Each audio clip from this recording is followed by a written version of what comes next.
ওটা হচ্ছে আফতাবনগরে হ্যাঁ ওই বাসের আড়ত আছে না জহির ভাই, ওখানে দেখা হয়েছিল। ওনার নাম রশিদ, ওনার বাড়ি হচ্ছে লালমনিরহাট। উনি জয়েন করছিল আমার দলে, গ্রিন পার্টি বাংলাদেশে। পরে উনি লালমনিরহাটে চলে যাওয়ার পরে এখানে অনেক বড় কমিটি দিল, নারী পুরুষ সহকারে কমিটি দিল। তারপরে আমি ফোন করি, এর মাঝে আমার লোকজন ফোন করেছে, বললো যে আমি ঢাকায় চলে আসছি। তো যখনই আমি তার আপনার মতো এরকম চেহারা, তার দাঁড়িয়ে এরকম এর লম্বা চড়া, তা আমি যখনই এরকম কাউকে দেখি তখন আমি বলি যে ভাই আপনি কি রশিদ ভাই নাকি? না। আপনার নাম কি? আমার নাম মোহাম্মদ ওজিউল্লাহ মিয়া। হ্যাঁ, ওজিউল্লাহ মিয়া। মজিউল্লাহ মিয়া। আপনার দেশের বাড়ি ও নোয়াখালী। তাহলে আপনি গ্রিন পার্টি বাংলাদেশের সদস্য হন। সাধারণ মানুষের দুঃখ কষ্ট নিয়ে আমরা কাজ করি। যেমন আমি প্রায় সারা বাংলাদেশে কানেকশন করেছি। হ্যাঁ, আমি যেমন গান গাই, বনের পাখি রে কে চিনে রাখে, বনের পাখি রে কে চিনে রাখে, গান হলে অবসান, ভালোবেসো মোর গান আমায় নহে গো, ভালোবাসো ভালোবাসো মোর গান। এই গানটা ভালো গাইতে পারি না, তবে আমি এই গানের মধ্যে মানে একটা রহস্য খুঁজে পেলাম। সেটা হচ্ছে যে বনের পাখি রে কে চিনে রাখে, বনের পাখি রে কে চিনে রাখে, গান হলে অবসান। মানে এই গান যখন বন্ধ হয়ে যাবে তখন সেই বনের পাখিরে কেউ চিনে রাখে না। চিনে রাখে না। অজিউল্লাহ ভাই, তাই না? হ্যাঁ, আমার নাম অজিউল্লাহ ভাইকে আমরা চিনে রাখতে চাই। ওনার বাড়ি নোয়াখালী। উনি আমাদের এই গ্রিন পরিবারের সদস্য হবেন। এবং যেমন আমরা রশিদ ভাইকে খুঁজে বেড়াচ্ছি লালমনিরহাটের, কোথাও না কোথাও পেয়ে যাবো, এবং তার নাম্বার আছে। এবং তার যেই লালমনিরহাটের যে ভিলেজ কমিটি, এলাকার কমিটির নারী সদস্যদেরকে নিয়ে দেওয়া হয়েছিল, তাদের সঙ্গে আমাদের যোগাযোগ আছে। এবং সেই রশিদ ভাইকে এখনও আমরা খুঁজে বেড়াই। তো হয়তো ওয়াজিউল্লাহ ভাই আমাদের সঙ্গে থাকবেন। এবং নোয়াখালী, যদিও ওনার বাড়ি, উনি ঢাকার আফতাবনগর কী করেন? আমি গার্ডেনে থাকি। উনি গার্ডেন দেখাশোনা করেন। এবং এই যে গ্রিন যে বললাম আমাদের পার্টি, সবুজের আন্দোলনের সাথে উনিও আছেন। হয়তো কোনো না কোনোভাবে দেখা হয়ে গেল। আশা করি আমি আমার নাম্বার আপনাকে দেব, সংরক্ষণে রাখবেন, আপনি কল দিবেন। আমরা সমস্ত বাংলাদেশকে সবুজ করতে চাই, 1 নম্বর। আর 2 নম্বর টার্গেট হচ্ছে দুর্নীতিমুক্ত, সন্ত্রাস মুক্ত করতে চাই। আপনি আমাদের সাথে থাকবেন? হ্যাঁ, ইনশাল্লাহ। তাহলে হাত উঁচু করে সমর্থন দেন। হ্যাঁ, একটু উঁচু করেন হাতটা, হাত মোবারক। হ্যাঁ, এই হাত মোবারক উঁচু করেছেন এবং সমর্থন দিয়েছেন যে সমস্ত ভালো কাজের সঙ্গে। হ্যাঁ, অবশ্যই জড়িত থাকবো ইনশাল্লাহ। ইনশাল্লাহ। ইনশাল্লাহ। আপনি দেশবাসীর উদ্দেশ্যে কিছু বলেন।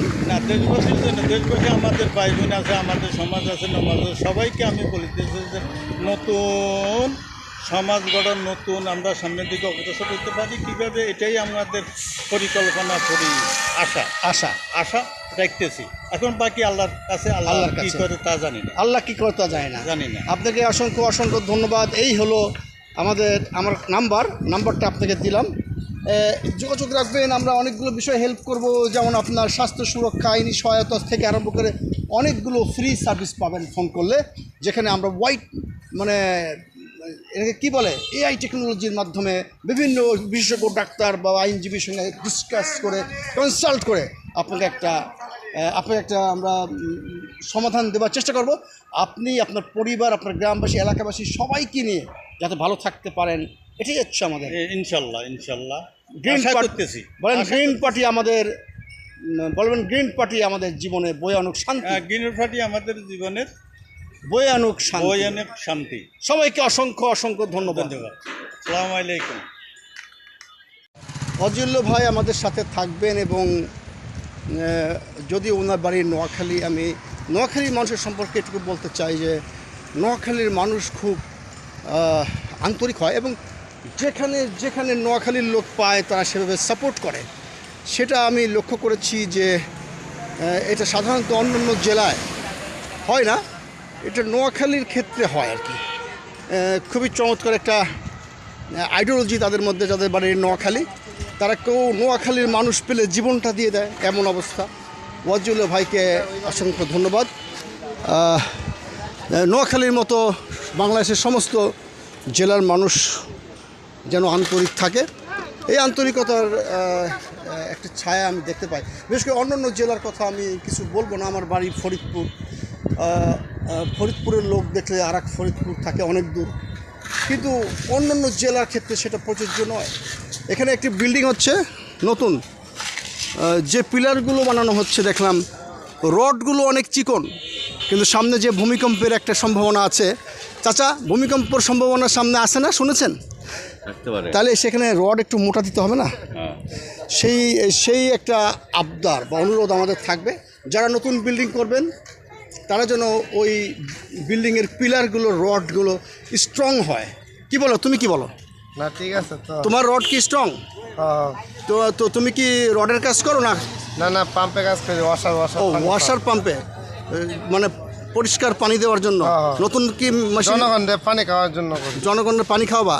তাহলে ওই যে যদি কেউ গায়, যদি কেউ বলে যে মধু হই হই আরে বেশি হাওয়াইলা কোন হারণে ভালোবাসার গান হুনাইলা, যাও পরিষ্কার ওয়াশার পানি খাওয়াবা, এবং যাতে আমাদের ওই পানি টেনে না আনতে হয় আরেক বাড়ি থেকে। এই যে বোতলে পানি ভরে নিয়ে আসছি, এমন পানি দিবা ওইটা খাইলে যেন আবার নতুন করে সেঁকতে না হয় নাকি। যাক, এখানে আমার এপিসোড এখানে শেষ। সোনার বাংলাদেশ, এই দেশের মানুষের কাকা কিছু বলবেন? কাকা, এই যে আমি বাচ্চাকে ধরেছি, বাচ্চাকে।